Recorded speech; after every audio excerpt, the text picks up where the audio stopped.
ಪ್ರಿಯ ದೇವಿ ನೀನು, ಈ ತನುವ ಪ್ರಾಣ ನೀನು, ಬಾಳಲ್ಲಿ ನೆಮ್ಮದಿ ನಿನ್ನಿಂದ ಕಂಡೆನು. ನೀ ಅಳಲು ನೋಡಲಾರೆ, ನೀ ಇರದೆ ಬಾಳಲಾರೆ, ನನ್ನಲ್ಲಿ ಕೋಪವೇ ನಿನಗೆ ಬೇಡವೇ.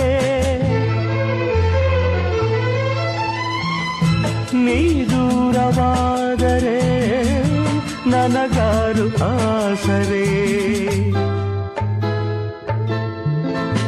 ನೆರಳನ್ನು ಕಾಣದ ಲತೆಯಂತೆ, ಬಿಸಿಲಿಗೆ ಬಾಡಿದ ಹೂವಂತೆ, ಸೋತಿದೆ ಈ ಮೊಗವೇಕೆ, ಏನು ನಿನ್ನ ಚಿಂತೆ, ಹೇಳೆ ನನ್ನ ಕಾಂತೆ, ಏನು